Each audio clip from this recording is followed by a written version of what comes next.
Hi everyone, welcome back to 67 Hail Hail, the YouTube channel. It's the time of the week when we cross the globe and chat to a former Celtic legend, Scott McDonald. How are you, Scott? You're too kind to me, absolutely. I'm good, mate. Good day, as they say over here. We're very well. Weather's just heating up. I love the weather talk, boys, because I know it's getting a wee bit cold there, and certainly wasn't warm at Celtic Park on the weekend, that's for sure. And Celtic's football didn't exactly heat us up either, David, did it? No, it didn't. It wasn't a great result or performance against Livingston, but I think between when we last spoke with Scott and now, I think you have to say it's been a productive couple of weeks for the club overall. So I'm trying to look at it in the bigger picture, to be honest, Hamish, as opposed to isolating one result. Right, I don't want to spend too long chatting about the Livingston game because it was a few days ago. We've moved on. One thing I did want to chat to Scott about, and I think you agree, David, and I'm really sorry, Scott, to bring this up, but missed penalties.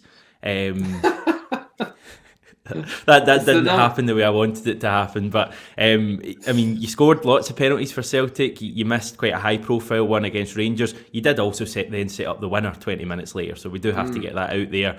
Redemption. Yeah, I thought the penalty on Saturday was kind of similar to the one that Alan McGregor saved from you in the derby all those years ago. What's the feeling after a high profile miss like that? How do you recover from that? It's funny you asked me that. I was really asking myself the same question when I seen it. When I seen he missed it, and I'm thinking, how's he going to respond? How he's going to react? Only time will tell, Hamish, on that in terms of his mentality. How strong he really is and how capable he's going to be of dealing with the pressure at Celtic Park.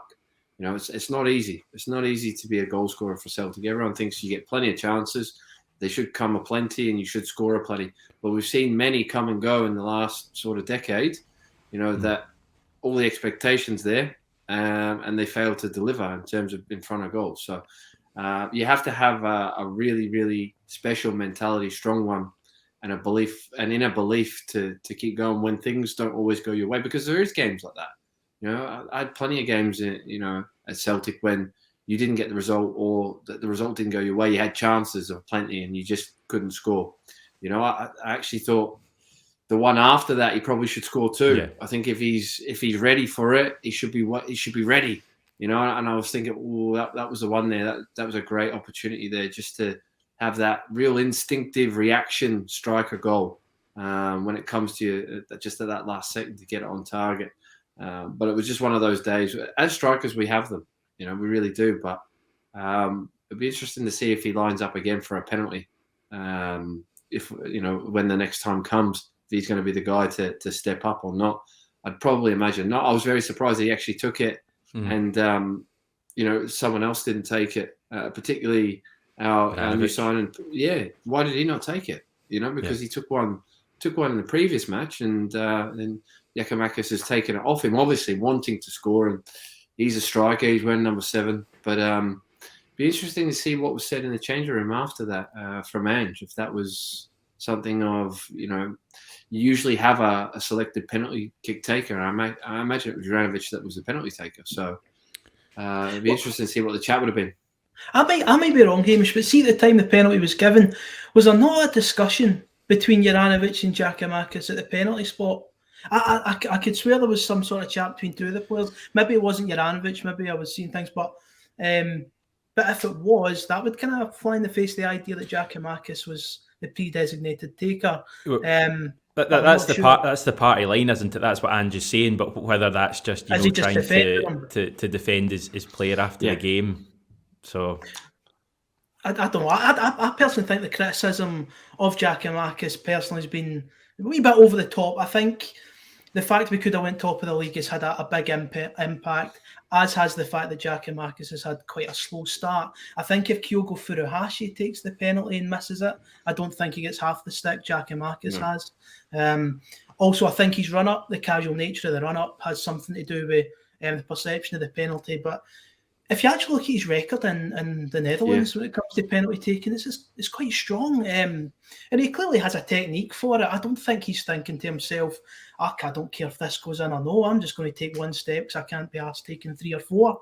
I don't think he's thinking that to himself. So I think we've got a big period of games coming up this week and then after the international break. I think it's time to go off his back. He's going to be used a lot, and he'll have a lot more opportunities to stick some goals in the back of the net for us. Yeah, again, it's all good in hindsight, isn't it? When those penalties come off, David, and they look and they're casual and they walk up and they place them nicely and the goalie dives out the way and dives the other way. Everyone thinks, oh, what a beautiful penalty, what composure. Then when you miss one, it's like, what's he doing? Just go up and smash it as hard as you can and go straight down the middle or whatever, So That's right. We're all good. We're all good in the aftermath of it. But you're right. He scored a lot of goals in the Eredivisie last year, penalty-wise as well. Yeah, there wasn't 50,000 there, though. There was no one there. So that comes with its own pressures. And like I said, now we're going to see what he's made of because he's had one of those games and people are starting to be negative towards him. You have to block all that out. And you just have to keep going. And you sort of almost have to stick one up and go, shut it. I'm coming back and I'm going to show you. He's got to have that attitude now. And, the fans will be 100% behind him. It's just the disappointment of the result. That's natural for a fan to be like that. And you have to understand that as a player. Your penalty technique, I always remember, was turn around, face away from the goalkeeper, walk, take a few steps, and then when the whistle goes, you kind of turned and took the penalty. What was the thinking behind that? Was it just trying not to let the goalkeeper have any idea of where you were going? Yeah, I was the total opposite. I actually got that from James Beattie, actually. That's where I seen that. That was the influence I had because of being at Southampton, and he had done that. If you look back at penalties he'd done. So I sort of copy and pasted that a little bit. And yeah, it was that. The only problem was, Hamish, I kept going the same way. The goalie kept diving the other way. And then McGregor actually picked it the one time. You're thinking, right, he's thinking I'm going to go that way. I'm double bluff him. I'll go that way. Sure enough, he picked the right moment. But the good thing was he managed to do his ankle in that moment. Yeah. And never played another game for the rest of the season. So he missed the UEFA Cup final, didn't he? Yeah, he did. He did. So there was some good that came out of it. Sorry, Griggsy. I don't think he's watching. No, I don't think so. In terms of Giakoumakis in general, now obviously he scored a goal for Celtic, so we have to get that out there. But he's still, the jury's still out on him. I hate to bring this up, but I seem to remember you went quite a while. You might tell me it wasn't as long as people make out, but you did go a few games before getting that goal against Spartak Moscow. What's going through your mind at that stage when maybe the jury is out? Maybe some people are writing you off as a Celtic striker. Look, I think up to that point where you score your first one, I think there is tension. I think for me, there was always tension to that point. And then same every season, Hamish. It was until I got that first goal of the season. Even in pre-season, I sort of was like, they don't mean anything. It doesn't count in numbers. No one's caring. It was just when you scored that first league goal of the season, you're like, right, I'm off, I'm away. So in terms of he's had that, so confidence should be of belief thereafter and go, right, we're on the train now, we're going to go.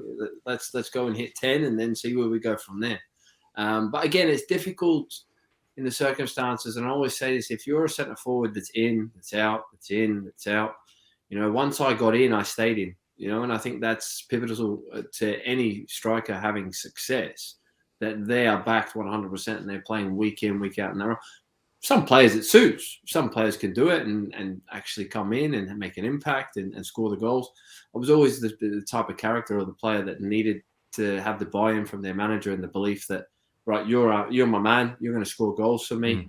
And I was backed 100% and you were playing week in, week out. It gave you confidence and comfort to know, right, I'm in here now. I'm going to get my opportunity and I'm going to get chances. So I've got to take them. I've got to score goals. Not one in and then you're out. Because Furuhashi could, Kyogo could play now and he'll be back on the bench. So there's always that break. We've talked about that with Ayeti in the past as well. So I think, there's a lot of games and you have to experiment. You have to rest people.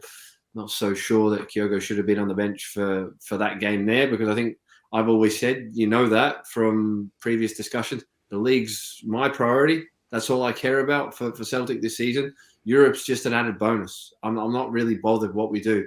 For me, and a lot of people might argue that point, but I don't care if we don't make the next round, because at the end of the day, it's all about winning the league again. So we make sure that the players are fit and healthy and ready to go and win 3 points every time there's an opportunity to play those games. Our best team, if they're available, we play them. And if we have to make changes in Europe, so be it. Because at the moment, the priority should be the league 100%. And on that note, let's talk about Europe, David, because we've got Ferencváros on Thursday night. We were streets ahead of them in the first game, weren't we? Miles ahead of them. Are we expecting a different kind of match in Budapest? 100%. It's away from home in Europe. It's always a different game.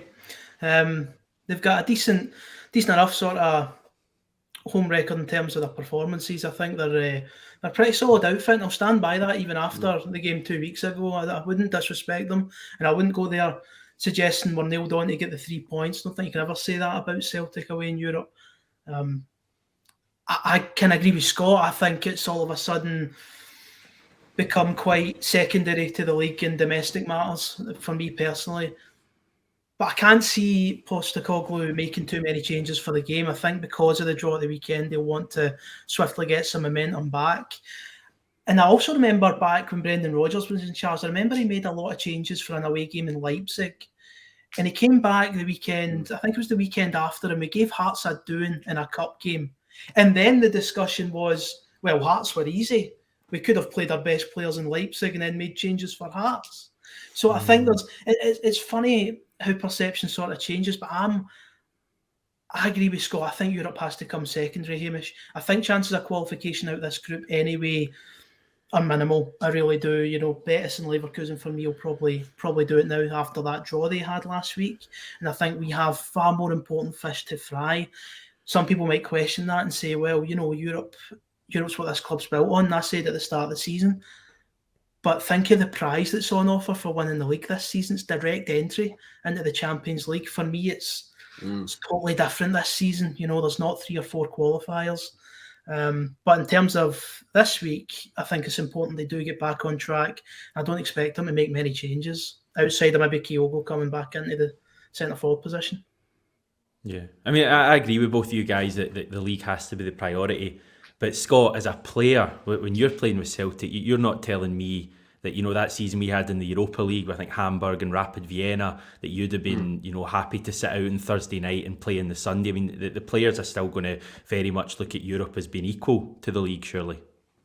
100%. You ask any player, they want to play in every game, Hamish. That's a natural, you know, instinct and want from a player, particularly if you're at, you know, a club like Celtic and you play in those European games. Chance to challenge yourself against a higher caliber, put yourself on a different stage. So yeah, every time those games come around, I was definitely wanting to play and disappointed if not playing. But again, that's not in their control. That's what the manager gets paid for, and that's his decision and his duty then of care for the club and for the team to make sure that the right team's played there and everyone's going to be fit and ready and well to be able to perform in the next game as well. You know, I don't need to tell Ange that. He's been doing it for years, so he'll know what he's doing and what he believes in. You know, we could have won the game easily. It's all hindsight and retrospective, like we talk about with the penalty and, you know, not starting Kyogo, but still plenty of chances. But if he's on the pitch, he scores a goal. So we're all going to talk in that sort of way. Sometimes those gambles or decisions go for you, and sometimes they don't. So it will be interesting. But I like these games because they are experimental for me. And we've got a lot of players that are new to the football club, and it's a new experience again. We're on that building stage again with European football. Got to a period at Celtic where there was a good 3-4 years of back work that was done within the squad itself, and it was looking at, well, we're in Europe now. We've got players that have played and had a lot of experience at this level. Now we should be able to go and compete, and we're doing that. You know, we've seen that with Neil Lennon's side. You know, prior to obviously last year, which was a disaster, but the year before, there was some real success there with that core of squad that was playing. So now is the time to build that experience up again and give players as much experience and exposure as possible. So there is the duty of care within that, like we talked about. We're going to keep going on about the league, and I think Dave's hit the nail on the head in terms of that qualification for Champions League and the carrot at the end of that. Yeah, one, as a player, you want to play it, but that money as well for the football club, that's huge. So, you know, we've got to be careful on how we deal with these games. I think Welsh will come in as well. I think obviously with Starfelt now missing, that's another one that will come in. So I think that's good that he gets a game as well because he's not played in a while. So getting some minutes under him, so he's ready for the weekend as well. I think that's really good before we go into the break as well, because he's probably going to be needed when we come back as well in case Starfelt's not fit. Yeah, I think we're hoping Starfelt and Rogic will be back for the St Johnstone Cup semi, but hamstring injuries, I've had them. We've probably all had them. They can be a bit kind of hit or miss when you're coming back. Because the game on Sunday, David, is a big one now, isn't it? I mean, we could be going into that game, in a tricky situation if results, go in certain games on Saturday. Obviously, Rangers play, I think, afterwards on Sunday as well. So it's a game we have to take 6 points, or we're kind of back at, where we were before the break. 6 points behind, I think we would be if we say drew on Sunday. It's a match that we really have to go and win. Yeah, but I don't think we've previewed a game yet this season where we've said, it isn't a big game. Every game's big, every league game's massive. That's the nature of a title race, Hamish. You never want to drop further behind. If we were level on points for Rangers at the weekend and drew to go 2 points behind, we'd be saying the exact same thing. We can't slip up against Dundee. For me, every game's massive. It really is. It's just such a big season. It's going to be tough as well. Dundee away.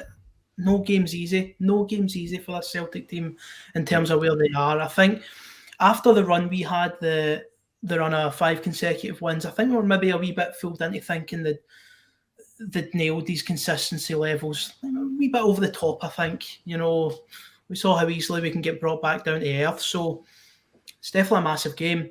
His squad management's going to be crucial as well. For me, one of the main concerns was just how different a team we looked without Tom Rogic in that central area, Hamish. I just thought it was an awful lot slower.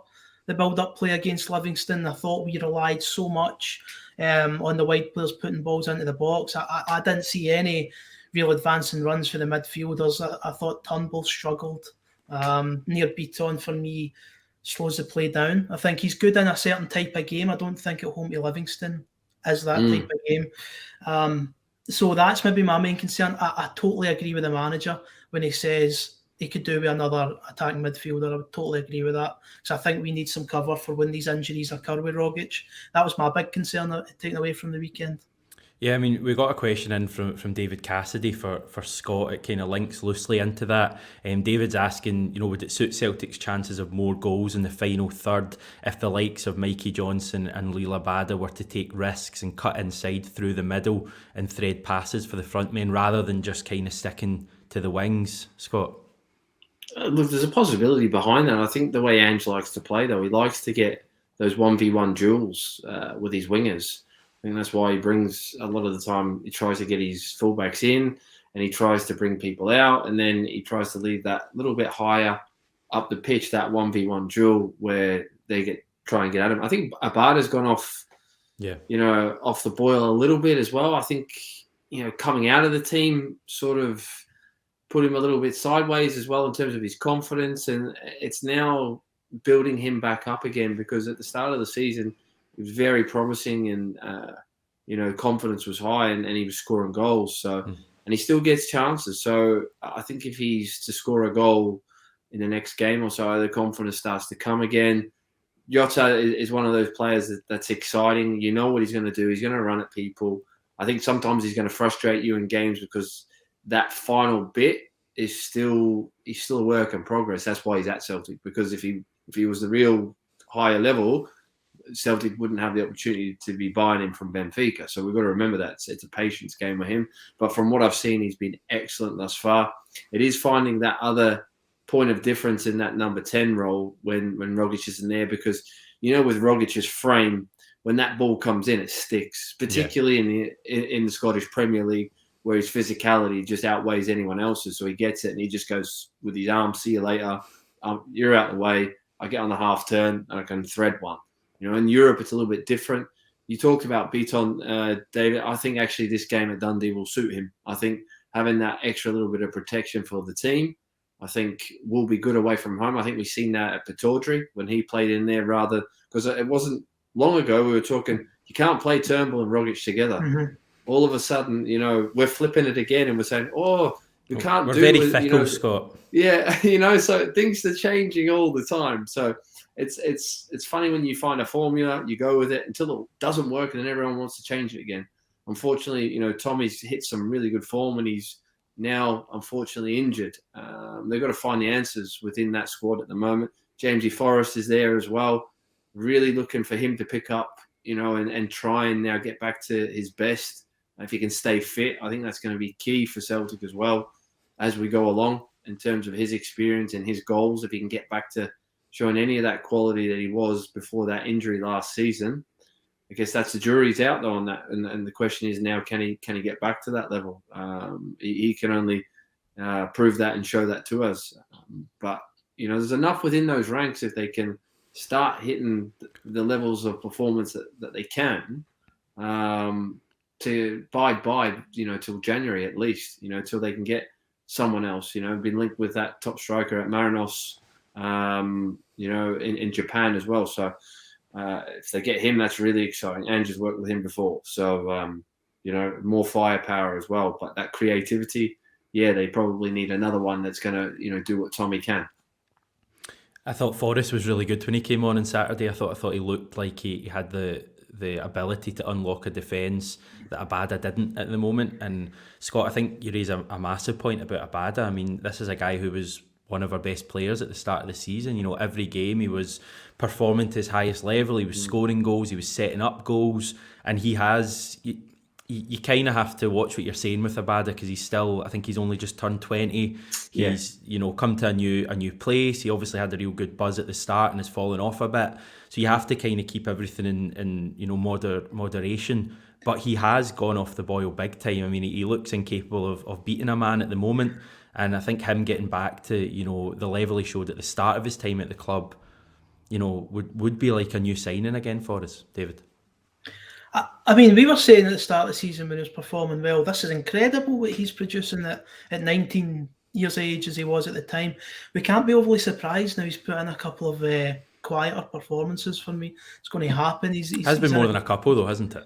I wouldn't say so. It's been maybe, I don't know. Well, he was dropped for what, a week or two max.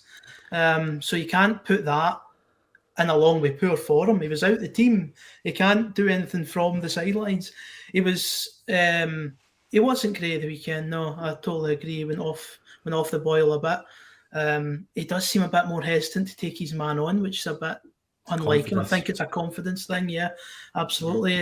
But I thought a lot of them at the weekend were taking the safe option, Hamish. I thought they were all looking for the 5-yard pass instead of something a bit more ambitious. Go and take risks. Go and maybe lose the ball because that's when you're probably going to make something happen. Abada's going to have these sort of spells. It's just like Mikey Johnson's still going to have those kind of spells as well. People were talking about how good Mikey Johnson was after 2 sub-appearances. So you need to be patient with these players, especially one like Abada coming in from Israel, totally different football environment, totally different culture as well. It's we all new to him, and I certainly wouldn't go on his back after a few poor performances. Mentioning Israel and culture, I wondered if you were going down the Neil Lennon road there, David. No, not quite. Right, it's time to put Scott under pressure because we've had some questions in. We've already heard David Cassidy's one. Sebastian McM asking, Scott, if you could strengthen one position in January, what would it be? Look, we've been talking about that number 10 role. I'd still like to see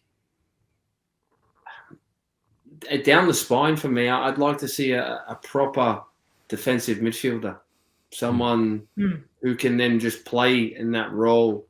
That's going to be another leader. I think that's important. It's not fashionable to most because everyone just wants more and more goals and more attacking. But I just think sometimes doing the dirty side, Callum in there in certain games is really good, and all of a sudden we've put him in that role, and that's what he is now. He's turned into this quarterback type of thing because he's not going to be a Scott Brown go and charge about and kick people. He's going to be the one who gets on it and tries to make you tick. But I think sometimes he's wasted in there, and I think a lot of people, even after the weekend, were like, but he wasn't effective in that role. But you've got to be careful. You can't keep changing people's roles and positions within. If you've got them in a role, you've got to stick them in there and you've got to keep them in there. I'm not one for fluctuating it and changing it all the time. I think you should, particularly with your leaders, if they're good in a role, you stick them in there and you keep them in that role and you just keep going with it and keep going with it and keep going with it. For me, though, I think Callum at times can play further forward, and I think sometimes I think he's better in those roles, in those positions. We've seen how many goals he scored, and see it, when he was playing under Brendan Rodgers, where he was playing, getting in behind those fullbacks, making those runs, in behind. I really like him in that role. I know he's getting a little bit older. But yeah, look, I would probably say in the midfield area need something else because, again, I'm going to talk about it. McCarthy, where is he? What's happening? What's going on? Sorrow as well. Yeah, I don't think he fancies Sorrow after the beginning of the season. To be honest, Dave, I think that was the end. Hearts away as well. Yeah, and the Hearts game, first game of the season, it just didn't work. He didn't have a very good game, and obviously the promise of him coming in when everything was going bad last year, it might have sort of made him look probably better than what because of the situation. Who knows? I thought he was doing okay, but yeah, just since he took in that role and everyone thought he's going to be the guy that's going to sit, he never took it with two hands, and I just don't think Ange really believes in him now. Was he in the squad on Saturday, Hamish? Was he even part of the matchday squad this time? I wouldn't know. I don't think I saw his name. No. If not, that's been a few in a row. So it does look bad for him. Are you ready for a major statement that you can both roll your eyes at? I think James McCarthy will start one of our 2 games this week. Nah. Never in a million years. A smirk from Scott and a nut from David. We know how a nut worked last week, David, when you ridiculed my Mikey Johnson start, but we'll see how that goes. Final question, Scott, this may link into the one you just said. What does Scott think Celtic need to win the league, and are we lacking it? So maybe away from actual players or positions, the team overall, is there something they're lacking right now? I actually still think a left back. I think a left back, a natural attacking left back who's going to get get on. Okay, we invert a lot. I think Tony Ralston, I'm going to be a bit biased because I played with Tony as well when he came on loan to Dundee. I'm absolutely delighted for him, his performances this year. And, even with Juranovic coming in, he's still holding on to that right back position and he's having to play there. I think ideally I want them to find it out for the right back role. And I want a proper left-sided left back. And I know you'll go on about the boy that was signed from Ireland. Excuse me, because I've forgotten his name at the top of my head. Scales. Yeah, Liam Scales. If Ange believed in him, he'd be in there now. So again, one of them ones, like a few of the others. Yeah, we brought him in for the future and see how they progress. But they're not the here and the now. So I still think Celtic could do with that out-and-out left back. To go and bomb on and cause issues as well. Anthony Ralston, rated by Scott, not rated by Steve Clark, though, David? Ridiculous. Just ridiculous in my view, guys. I don't know what he has to do to get in the squad. I can maybe understand this idea that he has this core of players that he wants to stick by for these World Cup qualifiers, but Nathan Patterson hasn't been in every squad. He's suddenly been given a chance. I think there was Jacob Brown got in today. A lot of people never heard of Jacob Brown. What Steve Clark said back in September, Hamish, when he was asked about Anthony Ralston's first omission for the squad at the start of the season, he said, "What I want to see from Anthony Ralston now is a sustained run in the Celtic team. I want to see him hold on to his spot." He's done that, so I don't know what else he has to do. He's the standout. He's a standout right back in the country for me, standout Scottish right back, certainly. And I don't understand what he has to do again there. I think it's ludicrous, and he has every right to feel aggrieved at that latest squad today. Because I don't think he's ever been in a stronger position than today to be in the squad either. Is that just his previous experience, Scott? The fact that he was kind of ridiculed for so long, kind of failed at St Johnstone and loan last season, was seen out of the picture at Celtic, that people are still kind of harbouring a grudge there? Well, why should they?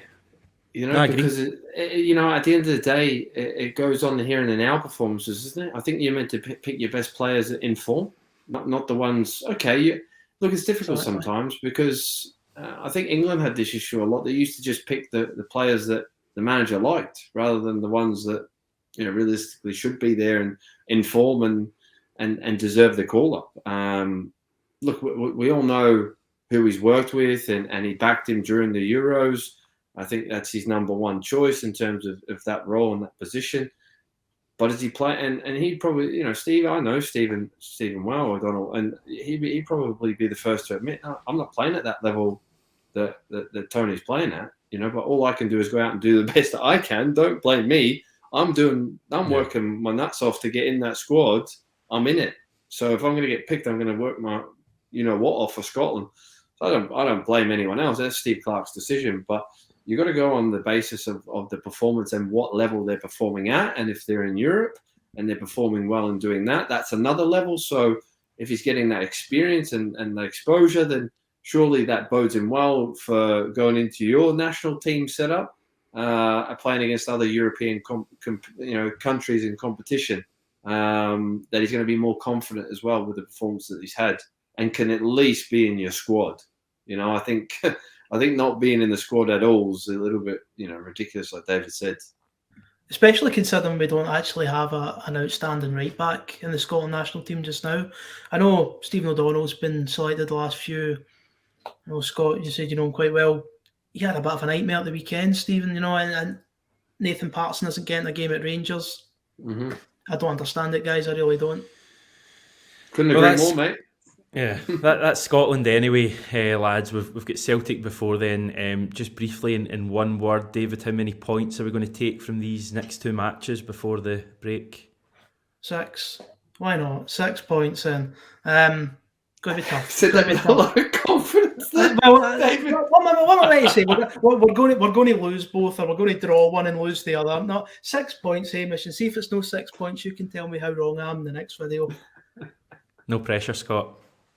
No, I think you can take 6 as well. I think this game midweek is. I keep saying it. The pressure isn't on them to get the results. I think everyone wants it, but if we don't get it, then it's it's not our prime focus anyhow. But I think with that, going there, playing on the counter. I think Kyogo playing up top. I think it will work. I think it has. I think Celtic have been a huge threat away from home in European football thus far, and I think they'll get chances and they'll score a goal, at least a goal. It's just up to them to obviously keep it out the other end. That's difficulty, in Europe away from home for Celtic. So, but I still think with being that they're the weakest team in the in the group, I think they could do it. So, and most definitely 3 points on the weekend. Yeah, six for me as well, guys. Relatively happy with 4 as long as the 3 come on Sunday against Dundee. But 2 exciting games to finish off this wee chunk, and then we'll get back together next week, guys. And well, I don't know what we'll chat about. We'll find something. There'll be some sort of football happening somewhere. Thanks so much, guys. Scott, David, really appreciate it. Thanks everyone for watching. Please subscribe to the channel if you've not managed to do it yet. We're over 21,000 now. We're heading for 22,000. And yeah, we're back tomorrow. I think, David, you're back again tomorrow. We're looking ahead to the Ferencváros game.